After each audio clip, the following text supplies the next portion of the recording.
আসসালামু আলাইকুম ভাই, কেমন আছেন? আলহামদুলিল্লাহ অনেক ভালো আছি ভাই।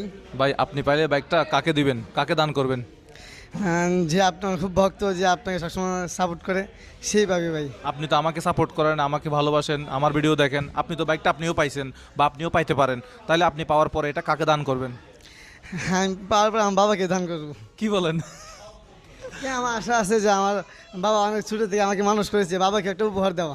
ও আচ্ছা আচ্ছা, মাশাল্লাহ মাশাল্লাহ, খুব সুন্দর তারপর ছিল। আপনার ভক্ত, আমি অনেক দিন ধরে আপনাকে চিনি। তারপর হাসান ভাইয়ের জন্য, হাসান ভাই আপনার কথা বলছে, তারাবি নামাজ শেষ করে আপনার সাথে দেখা করতে আসলাম অনেক দূর থেকে। বুঝতে পারছি। আচ্ছা ভাই, কোথায় থাকেন? হ্যাঁ, মিরপুর 10 নম্বর। মিরপুর 10 নম্বর। আচ্ছা, এখানে আসা কিসের উদ্দেশ্যে? হ্যাঁ, আপনার সাথে দেখা করার উদ্দেশ্য। মাশাল্লাহ মাশাল্লাহ। ভাইয়ের পুরো নামটা কি যে? হাফেজ মাহবুব আলম। হাফেজ মাহবুব আলম। হাফেজ সম্পন্ন করছেন কত সালে? 2022 সালে। 22 সালে। এখন কি পড়াশোনা করতেছেন? এখন কিতাব কেনা পড়ি, মাল অনলাইনে। আচ্ছা, আপনার জন্য দোয়া করি, আপনি আমার জন্য দোয়া করবেন ইনশাআল্লাহ। আলহামদুলিল্লাহ, অবশ্যই খুব দোয়া করবো। খুব খুশি।